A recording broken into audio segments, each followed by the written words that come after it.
Welcome to our Theory to Practice presentation. Our goal is to equip teachers with some background knowledge of the study of human development and the implication these theories have on the classroom. We are a group of future teachers at Seattle Pacific University who call ourselves not quite Canadians because we live so far north.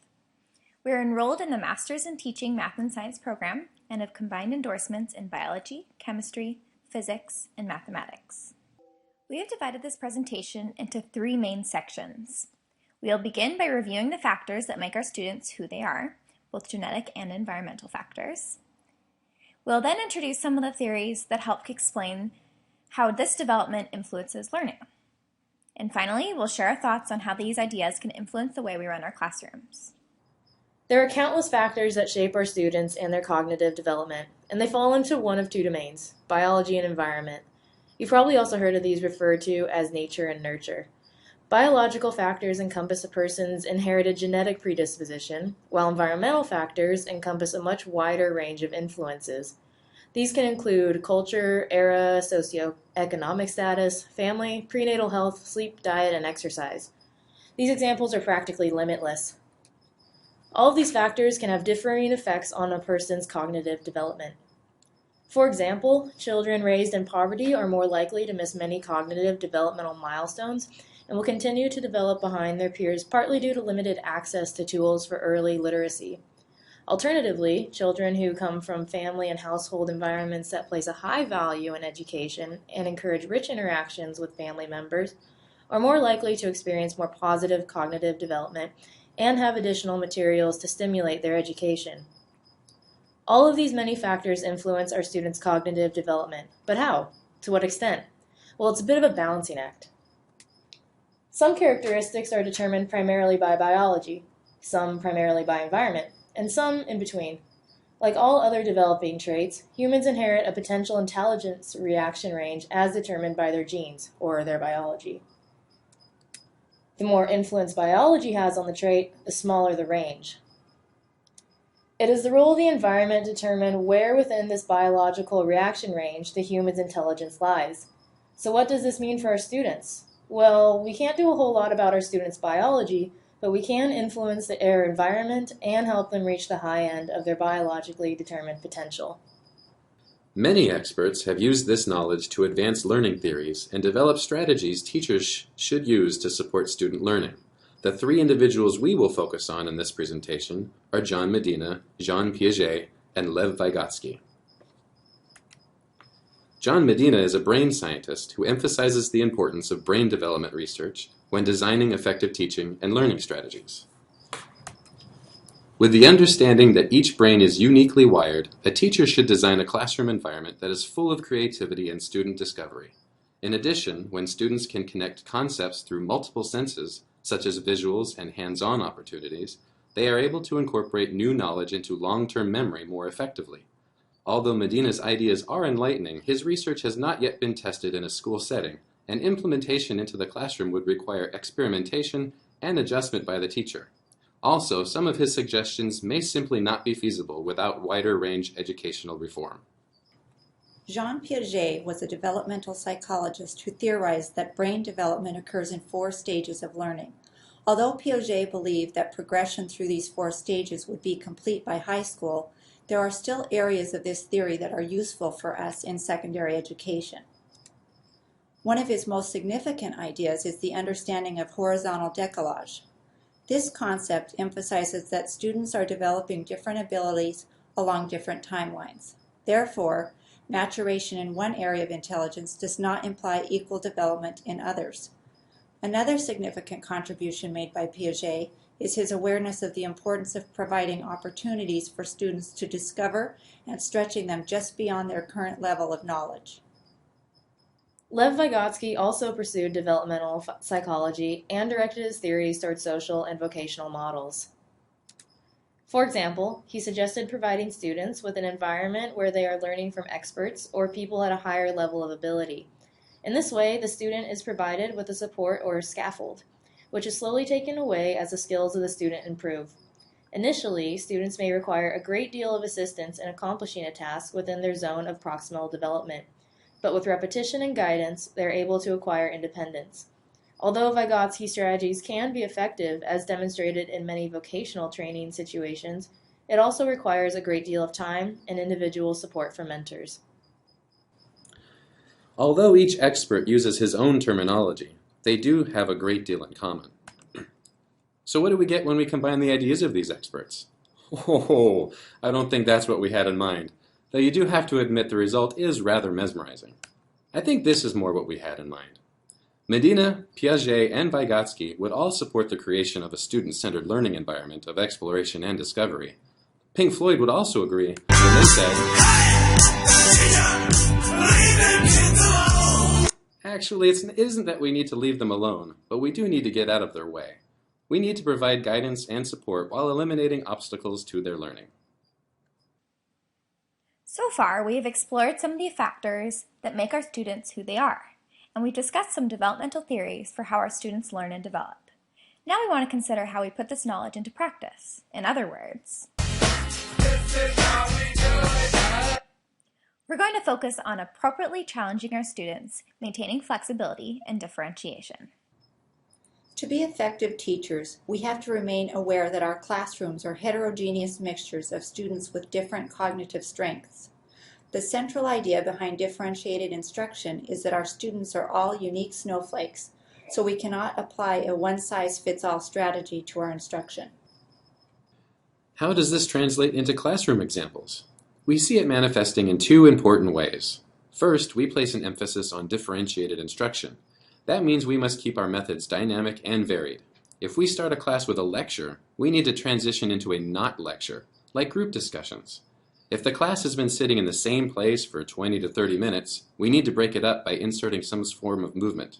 Additionally, we need to keep in mind that our students will not be able to maintain focused attention on the same thing for more than about 10 minutes at a time. Basically, we like to imagine there being a shot clock ever present while designing our lesson plans. We will constantly ask ourselves during planning, have I been talking about the same topic for more than 10 minutes? Has it been more than 25 minutes since my students have been able to move around?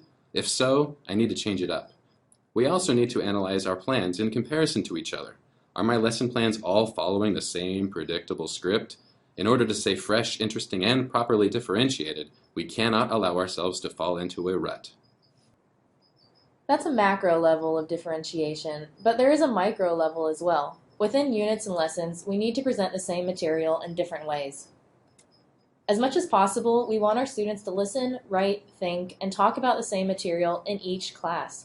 We don't just differentiate between classes, but we also differentiate within classes as well.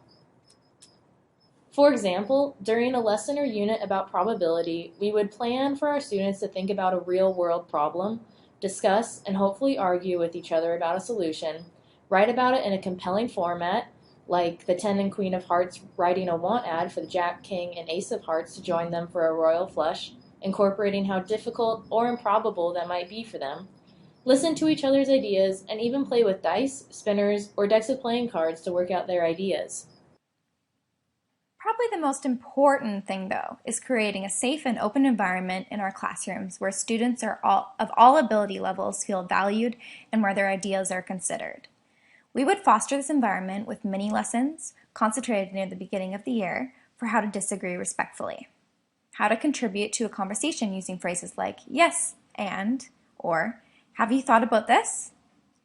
And above all, through our reactions of behavior, we can demonstrate that the only real stupid question is the one not asked.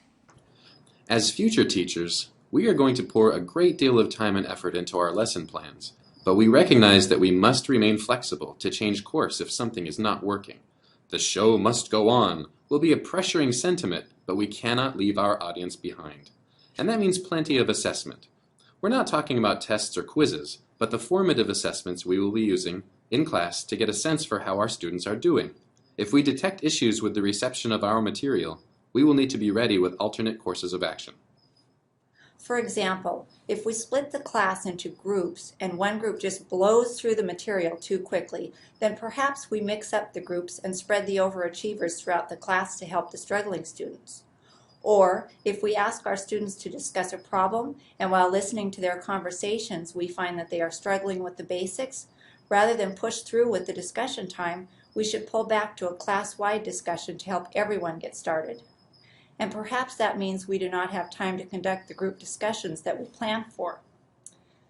These adjustments do not have to be class-wide either. If we find that one group is struggling with the discussion, we can seat ourselves at their table group and conduct a mini lesson just for them to help get started. Conversely, maybe we sit at the table of overachievers in order to challenge them with something more complicated. Flexibility does not always mean changing our plans to help the struggling kids. It can also mean changing our plans to continue to challenge faster students. This would be a good time to describe what we think would be our optimal classroom organization. In our view, a great classroom setup for a non-lab class would work like this. Desks are arranged into table groups of 4. This makes it easy for kids to pair up or form small groups. The teacher has a small desk at the front of the room for using an overhead projector and keeping lecture notes. The teacher's desk sits at the back of the room so she can monitor the class without them seeing her eyes during test taking or quiet writing times. We also think the teacher should mix up the seating chart periodically through the year to mix up the groups. We do not want to allow our classes to get cliquish, and we want to expose our students to different perspectives. Lastly, we want to incorporate Piaget's ideas of cognitive conflict with Vygotsky's theories of the zone of proximal development.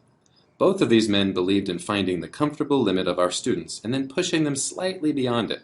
We want them to struggle a bit, but we do not want to allow them to get frustrated. However, Piaget and Vygotsky disagreed with the manner in which we push our students, and that put them in conflict with each other. Round 1, fight! Piaget promoted student-directed discovery, but we agree more with Vygotsky, who advocated for more guidance.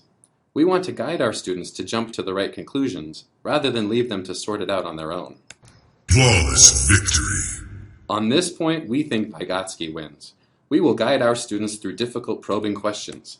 What if you changed the experiment and tried it this other way? How would a different audience react to that statement? Would your results be different if you did the same test on the moon? Or even more basic than that, how do you know? Or how could you prove that if your ideas were put on trial? How would you explain that so that a third grader would understand? In this way, we will guide our students through their zone of proximal development and help them with their struggle. We need to push our students to think beyond what is in front of them to challenge them adequately. As much as we can, we want our students to be able to make and then test their own hypotheses. And we want to show them that this scientific method of exploration is something they already do instinctively. They just might not realize it. In summary, we began with a look at how the environment and genetics influence our students every time they walk through our door. We then explained the implications of this information using research by well-known developmental theorists. Piaget is most well known for his developmental stages as students become young adults.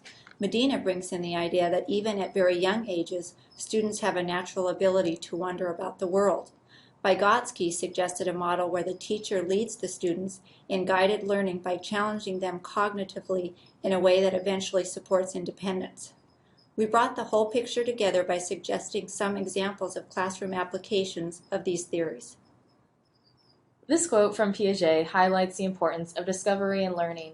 The principal goal of education in the school should be creating men and women who are capable of doing new things, not simply repeating what other generations have done. By keeping this idea in mind, as well as the other theories we have mentioned, we can go forth and be effective educators to help our students reach their full potential.